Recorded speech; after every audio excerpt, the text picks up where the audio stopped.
What's going on, everyone? Let me know if you can hear me okay. As usual, I'm messing with stuff, and I'm not sure where my mic's at now.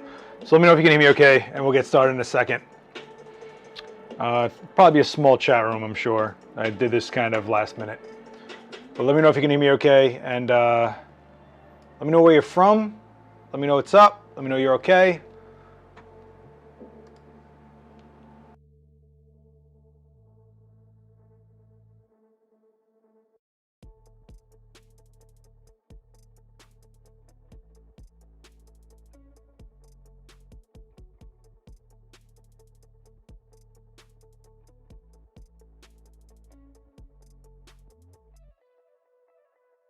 Okay, all right.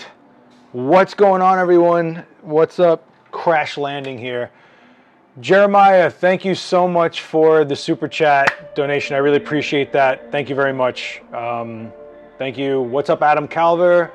What's going on, Alvin? A little loud? I'm a little loud. Am I blowing out? Am I blowing out?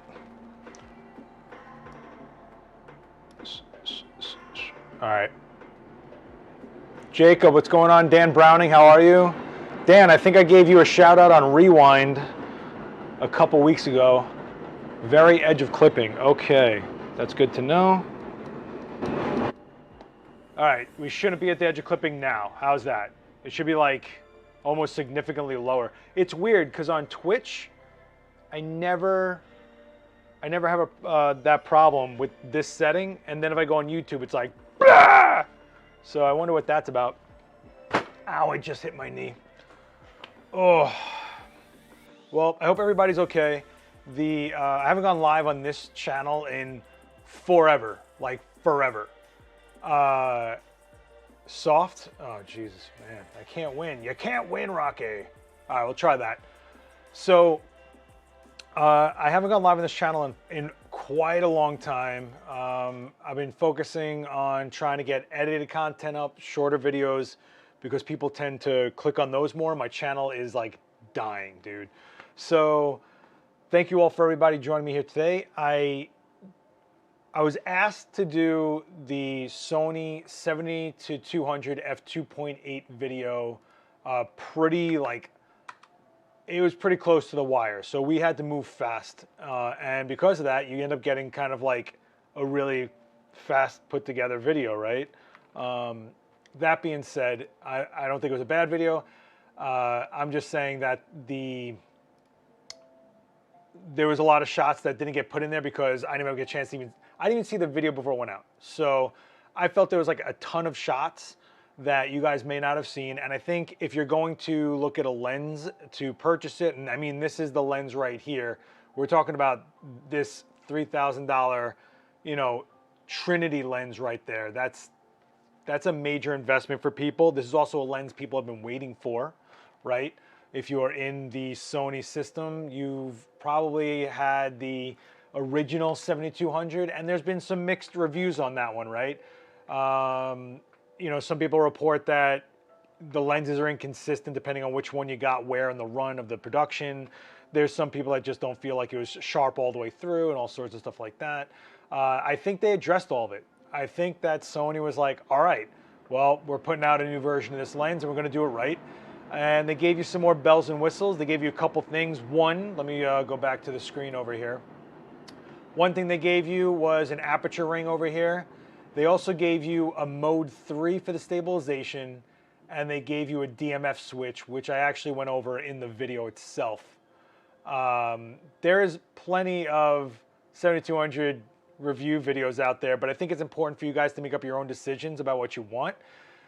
So I wanted to show you the rest of the shots that I took that day. I think I uploaded like 86 shots to the model and the editor, and they used like 4 of them. So I feel like when you're buying a lens, it's not just is it sharp or whatever. There's so many other factors like the quality of it, what type of characteristics it has, sharp on the edges, is it soft towards the edges, what is it, what is it zoom like, is it short, is it fast, what does the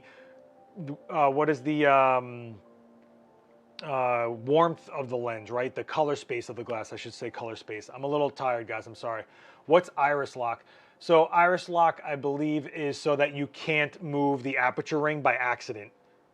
So, which is really good because a lens like this is relatively large, and if you're a sports shooter, if Tyler is in my chat, he'll tell you, you're hanging a camera off your belt, it's gonna knock into your rings, your focus, your zoom, and probably your aperture, so it'll lock everything down, which is also good because the DMF switch right over there, if you can turn that off, that means that you're not knocking the focus around like crazy on your lens either while it's on your belt. So that's pretty good as well.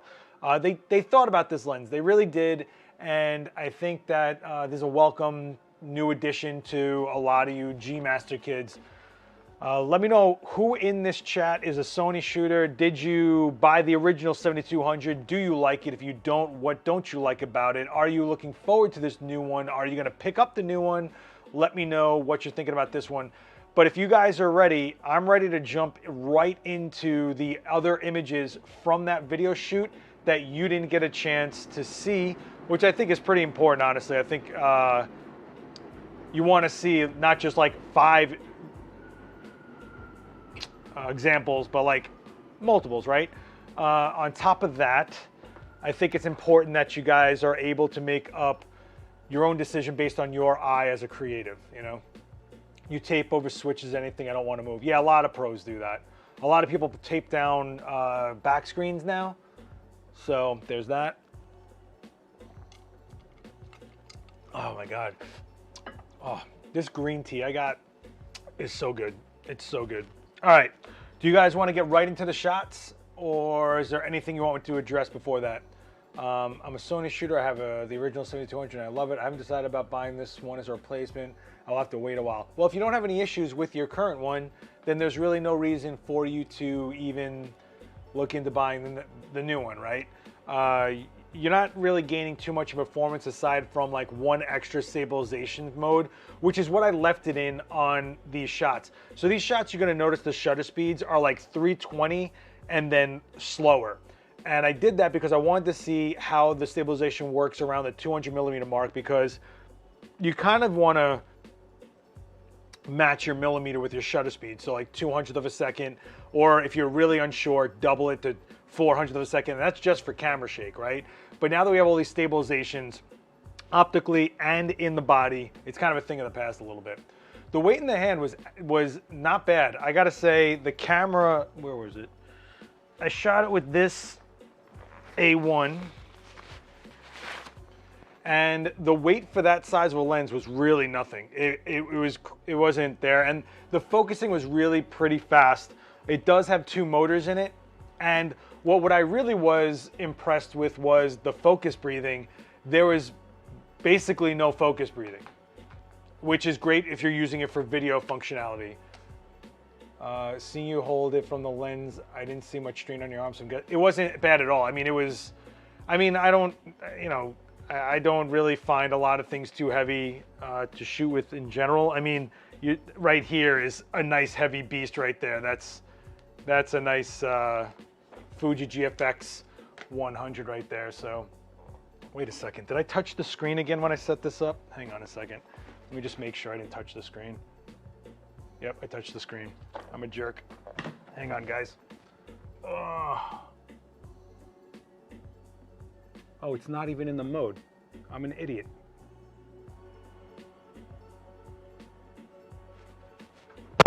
There we go. Boom, hit my face. Boom, hit my hand. No, huh?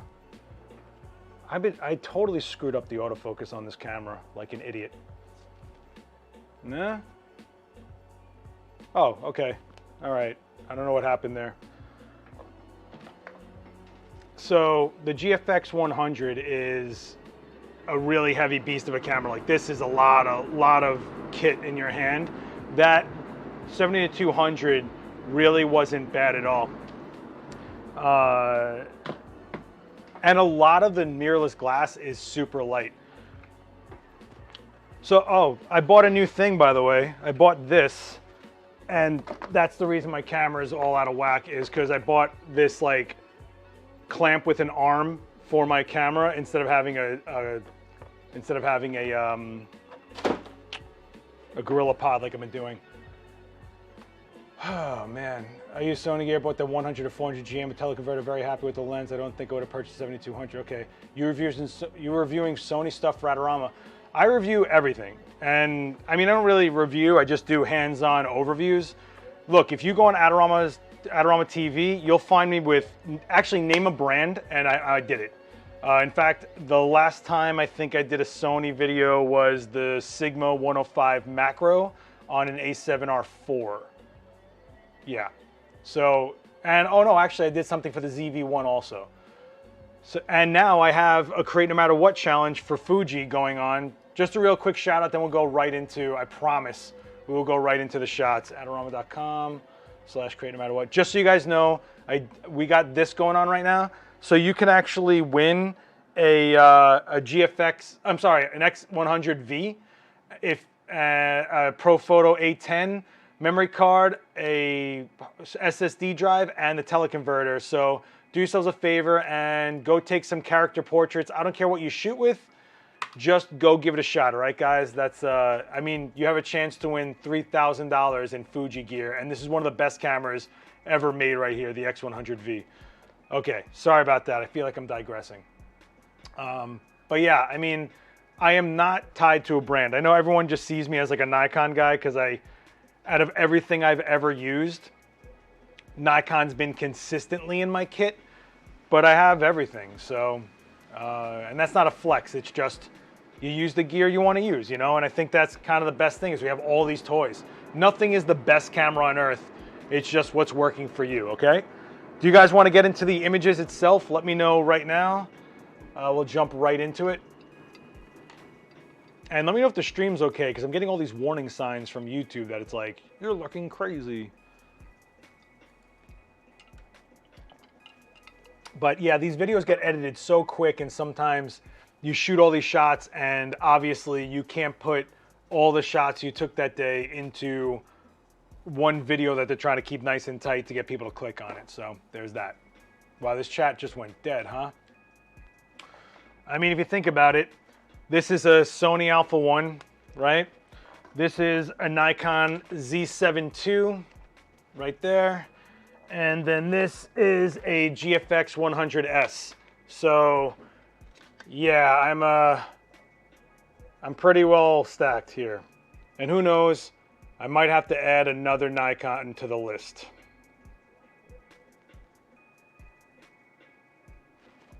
All right, let me put this down correctly.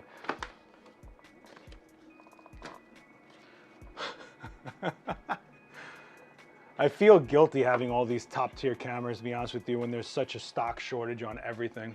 Let me just make sure my focus is still locked on my face, yeah. All right, guys, let's go right into the shots. So we shot with David Reed. He's a great illustrator, an incredible artist, and just a model that we use a lot. So he was super fun to work with. He's just very lighthearted, and we got some great shots on my balcony. So I didn't want to shoot about this. I didn't want to shoot this lens in a studio setting. I really wanted to use it just in natural light. We had a very overcast day. I will say I did color correct a lot of these. There's something about the Sony color that doesn't hit for me. It either the skin goes too magenta, or I find that the highlights get a little green for me in some cases. So I did color correct some of these, just so you know. Seems you're missing a Leica. You know, I owned one Leica in my life, and I never really invested back into it because I ended up needing my cameras to work, like commercial and workhorse, rather than, you know, collector pieces or just to do kitsch type shoots or something like that. And there's a lot of people using Leica's professional use, but they're doing them in a specific way. And for me, I was doing very high volume stuff, and Leica just wasn't there for me or cost effective for me. But they beautiful files out of it, beautiful files. All right, here we go. Boop. So this, I'm just gonna go into my Mac here. So everything, I'm sorry you guys hear the train. So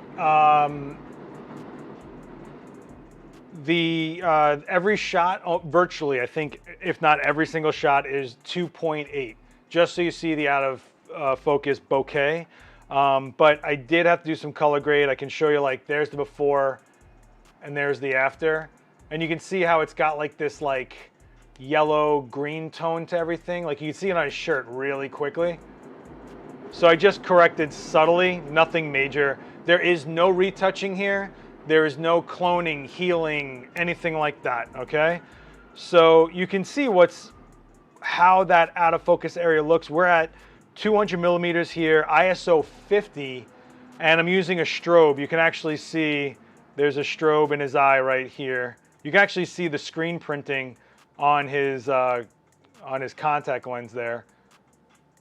But yeah, so this is the out of focus buildings behind him, and you can see the foreground. I think even his nose is a little soft compared to his eye over here, so you get an idea of what you're getting out of it. I always have to drop the black down 10 in capture one of my a lot of cameras go flat in the shadows, so that's not surprising in the raw files, so that's not surprising at all. But when it comes to like color casts, I get a little weird, you know. This is a little bit more of a realistic look of what is behind him, so that you can get a sense of how out of focus the buildings would be. This is at about 112 millimeters if you see the settings down below. So it's not the full 200, so you're not going to get as much of that shallow depth of field as you would here, which is close to 200 millimeters. That's a 170. Again, the zoom ring was very short on this thing. You could fly from 70 to 200 super quick. I mean, he's so much fun, this guy.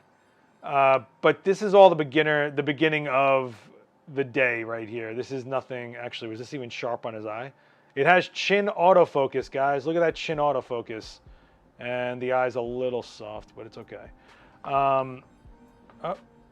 So here you can see that his lips and his nose are soft. That's how shallow the 2.8 gets, right? And if I look at the eye could be a little sharper, I'll be honest with you. I had eye autofocus on the whole time. You can see this eye is sharp, this one over here, a little soft. Eye autofocus was on the entire time.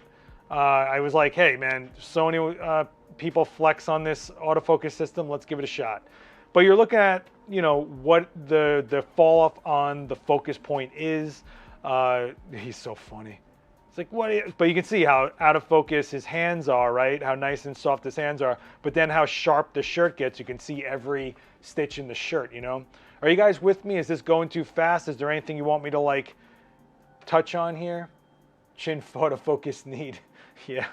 Yeah. But, I mean, this is great. Again, this is 50 ISO, all right? I know people say ISO. I'm bringing back ISO. That's the cool slang now, okay, guys? We don't do this ISO anymore. This ISO anymore. ISO is the cool kids say it, all right? It's a slang term. How does it feel to you? Snappy, heavy? If you have the org, how does it compare? So if you have the original, how does it compare? So I'll say the focus. I don't have a lot of experience with the original, but I will say that the autofocus was extremely fast on this. The focus breathing was almost completely non-existent. So I was very impressed with the focus breathing part.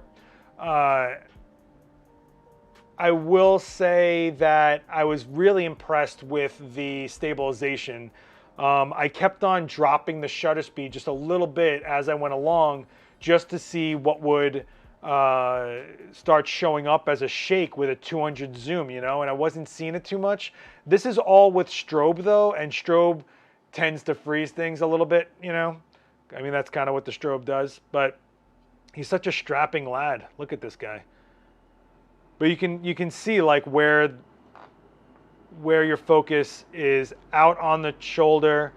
At 2.8, you can start catching it towards the neck and the chin area, and then his eyes are sharp. You know? And you also have to keep in mind, I had maybe an hour in total for the video, right? So we're shooting outside, I'm doing the talking parts, we had to get video with the lens. So this is all super, super fast. It's no joke with that. Oh, wait a second. See, that doesn't look too sharp to me.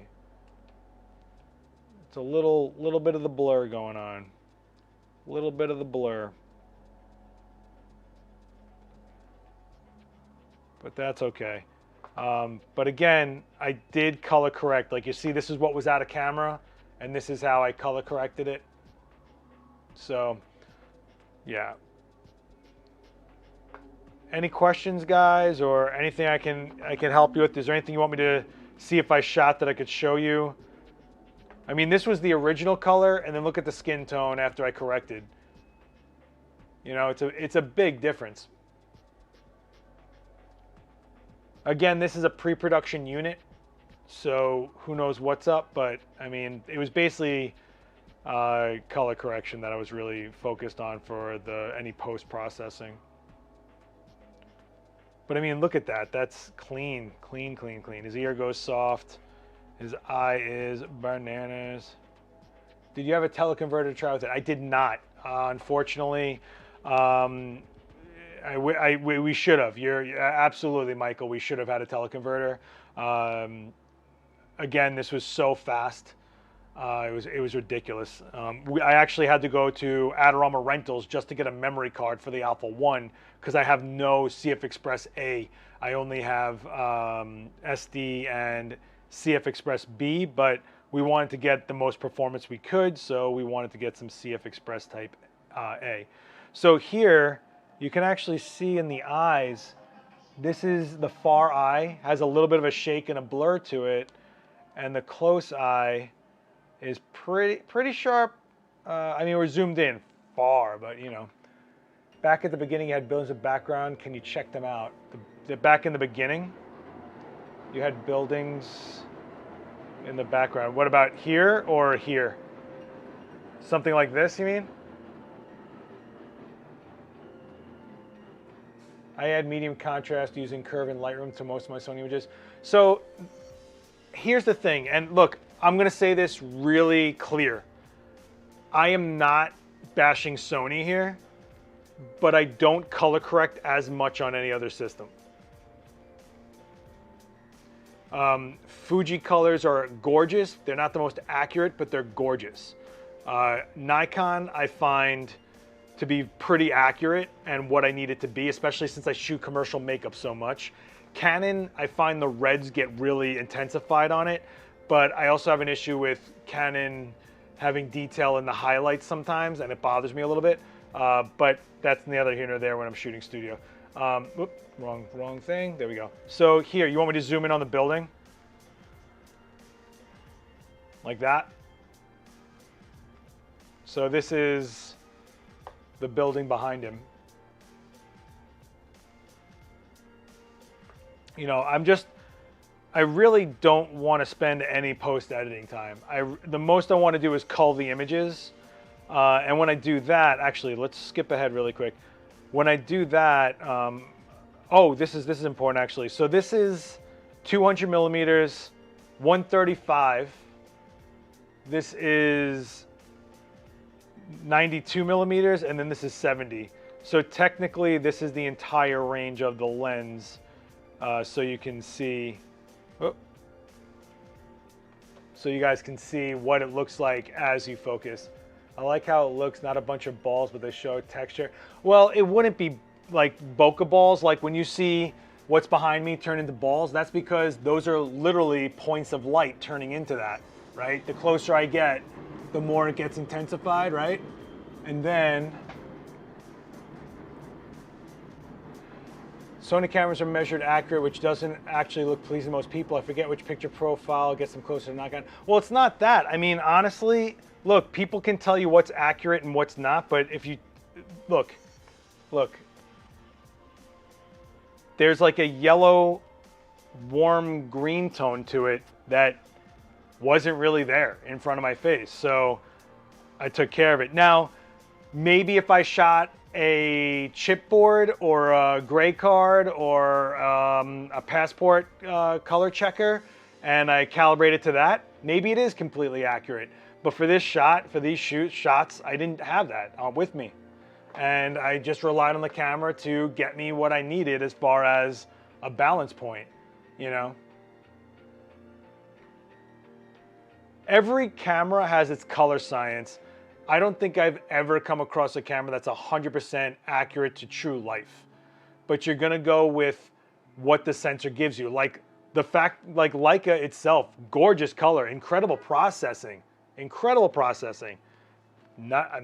Probably not the most accurate. It really punches up certain colors, like highlights some really nice blues and punches up some warm tones sometimes. But Leica has their science, and a lot of it has to do with the color space in the lens. I'm not saying this is bad color, but I'm just making you aware that I did color grade it a little bit. You know, you can see it. But the lens was fantastic. I mean, it really was. It was fast, no focus breathing, light. The stabilization was great. And I liked that I had the DMF switch on it in case I didn't want to accidentally knock into it while I'm holding the lens. I liked having that ability to have that quick of the opportunity to either adjust the focus manually a little bit if I needed to, or just lock it so I don't get disrupted. So yeah, I mean, this was me literally sitting with him in the windowsill. So used a little bit of a bounce board, I believe. Did I? Yeah, you can see the Brooklyn reflector in his eyes. It's a little soft on the eyes here, and I'm not exactly sure why. I did shoot at 1/60th, which is a little slow, but if you look, his chin is pretty sharp. So I'm not sure that that's shake, to be honest with you. But yeah. Thanks for hanging out, Dan. I appreciate it. So yeah, these shots didn't even make it in the video. And these were all the ones I used with a bounce board. So you can really see that's what the bokeh looks like. I just thought it'd be cool to go through these so that you guys get an idea of shot for shot what they were like.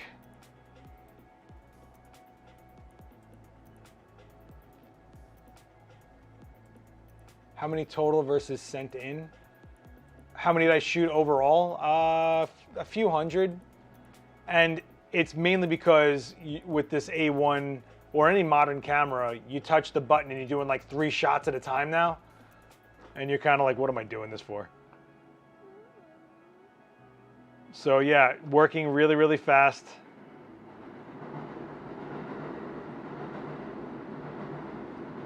Yeah, the balcony is dope. I really am lucky that we have the balcony to mess with. I mean, this guy looks like a catalog model. Look at this guy. I don't think these were the lens. I think this is 24 to 70. These shots I think are 24 to, no.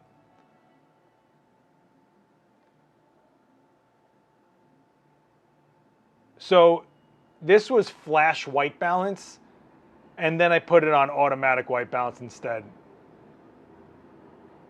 And it got me closer to what I was looking for.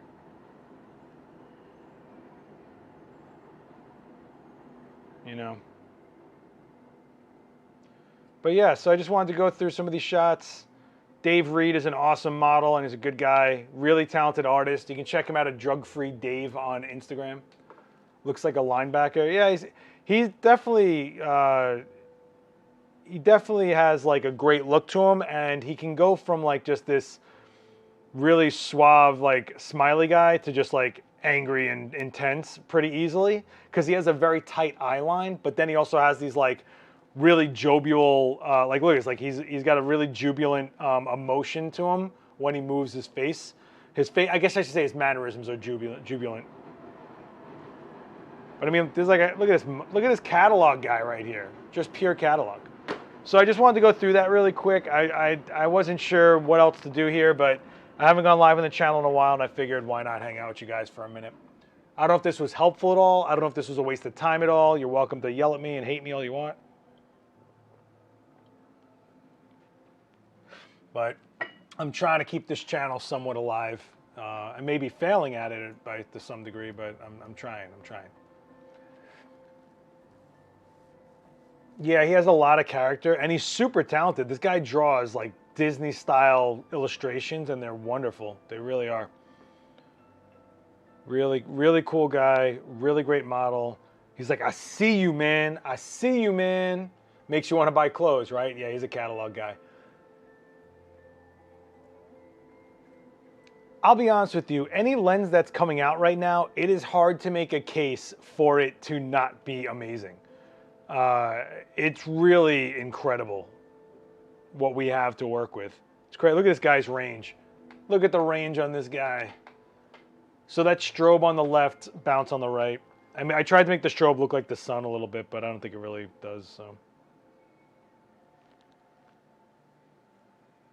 Yeah, Tyler, I think this is definitely like a lens for you. I think you're going to see a lot of Gen 1 70-200s on eBay pretty quickly, right? Which is also exciting because that means anyone getting into the Sony system or starting off can get pretty inexpensive 70-200 for what it is to get their system rolling, right? Think about that. So instead of spending what this is like $3,000, the Gen 1, they might be able to clear just over $1,000 for a lens like this. That's pretty great. It's incredible we have, and it's also incredible what we have coming. I'll say that. Obviously I can't talk a lot, but ooh, boy, what we got coming, boy.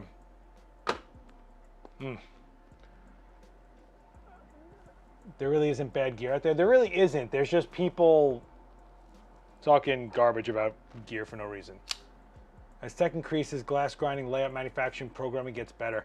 Well, it's funny because it turns out that the average time to manufacture the glass for lenses, and this is if it's like top tier glass, top tier lenses where it's like handmade glass, is 6 weeks.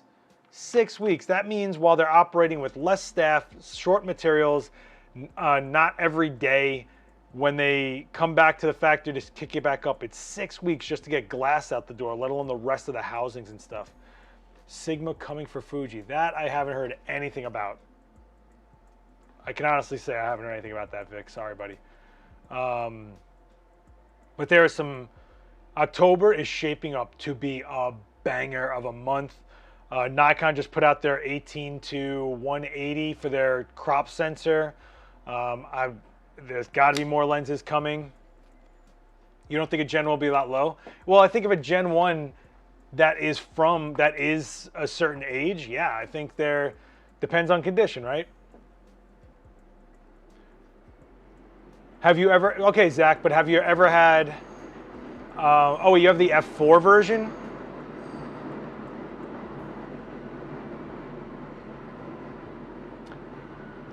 It depends on what you're looking for in glass. 2.8 versions of glass are a different tier. They're a different class of lenses. You're talking different coatings. You're talking lens breathing. You're talking light transmission. You're talking how much rotation is on the autofocus ring, to how fast it goes, to how many motors are in it, the size of the motors, how fast those motors are. You're talking about the color space being consistent. I mean, build quality. When a manufacturer puts out a 2.8 lens, it isn't always just a stop brighter, or faster rather. They're throwing some extra luxuries at it for pro level. That's why they usually go as a trinity, you know, the 14-24, the 24-70, and the 70-200 is like your trinity, your classic trinity, although we're starting to see brands steer in other directions now. But this is a solid lens. They did a good job. Congratulations to all you Sony shooters out there. You know, it was really cool that I got a chance to shoot with it. It was very short. It was in and out, but it worked. Oh, and the minimum focusing distance was really good. I think it was a little over 1.5 feet as far as minimum focusing distance goes, or a little under 1.5 feet. So that's really good for a 200mm lens to get that close, but that's kind of like the bonus of mirrorless, is that the lenses allow us to do that as well. This chat has gone super quiet, and I don't know if this is a beneficial stream at all. I only got 11 likes. So maybe I'll delete this stream It just doesn't seem very beneficial. I thought, you know, Sony, everyone loves watching Sony videos.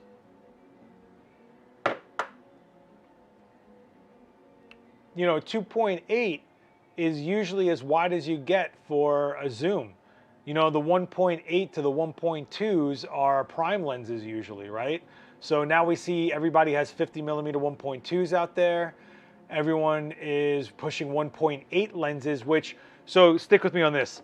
A prime lens that's 1.2 and a prime lens that's a 1.8 is the same kind of thing as a zoom being a 2.8 versus an f4.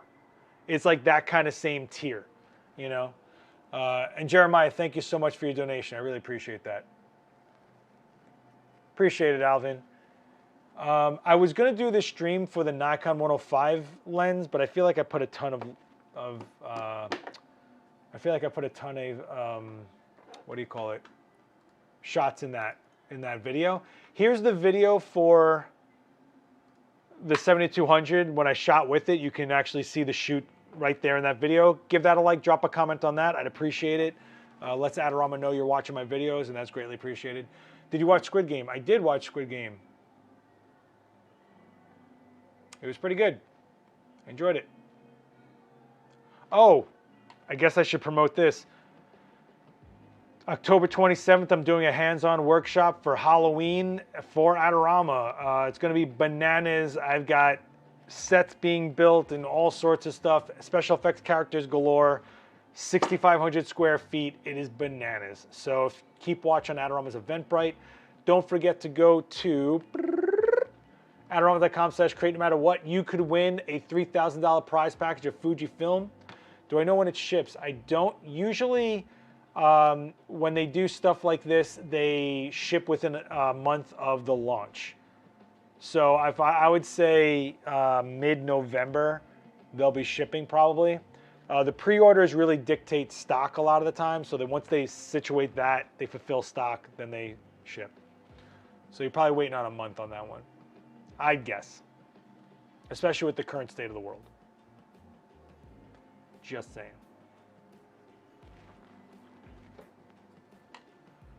How much fake blood are you making for it? Not a lot. I am doing, I'm trying not to make this one violent, you know? I'm trying to make this a lot more heavily just character-based.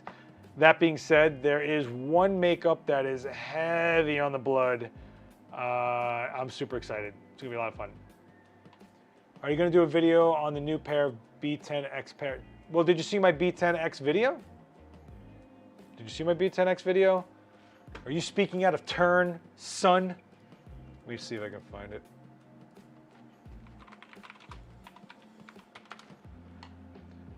Yep, there it is.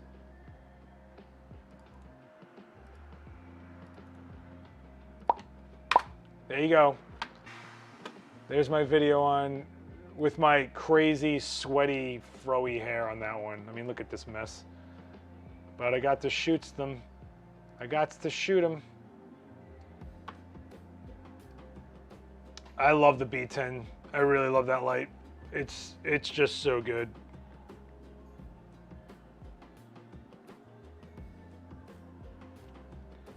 I did some shutter drags, of course, because it's a constant light and a strobe, and I wanted to showcase that.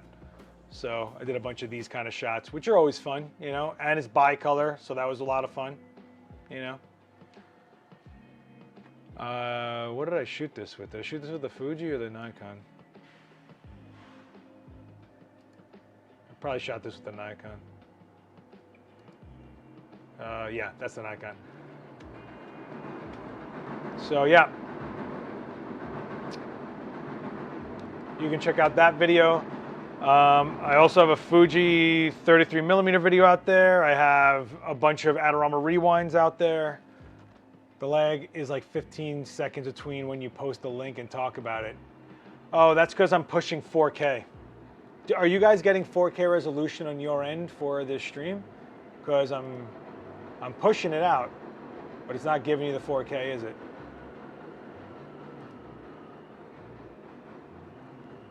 Anyway, Daniel is actually going live with HP printers to print some of his photos out. If you guys want to go check that out, go to adorama.com/42live. I believe this, yeah. If you guys want, you can check out this event in like 20 minutes. Daniel Norton's going live. So check that out. What do you think of Rotolite? I don't know what they're kickstarting. I will say I haven't really been compelled to shoot with Rotolite too much. Some people love them, I know that. And that's kind of where I'll leave that. You know, 1080p is the highest. That's so weird. I wonder why I can't get you guys 4K streaming. I'm definitely pushing 4K. But if it looks good, it looks good, right? Although me and Dan have lately been watching the lag time on our streams on YouTube get longer and longer as the stream gets longer. And one time it reached over a full minute of lag. I was like, it was nuts. Or delay, I should say. It's not lag, it's delay. So there's that. Oh man, that tea is good, boy. See, now the focus is fine. It's so weird. Look at that. What did I do? What setting did I touch on this damn thing? Why? Why do you do this to me all the time? You have to pay for YouTube Red to get 4K. Now that makes sense.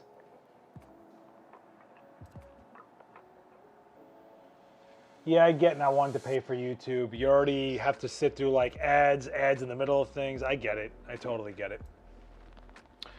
All right, well, if you guys like this, let me know. If you're watching this on playback, hit me with a comment. If this sucked for you, I'm sorry. I'm just trying things out, trying to get this channel to not be non-existent. I'm trying to get myself to not be non-existent out there. You guys all hear about the same people that market themselves way better than I do. So I'm just trying to exist out there, guys. You know, I'm not ever going to sell you guys presets, brushes, posing guides, and other useless shit that doesn't do anything.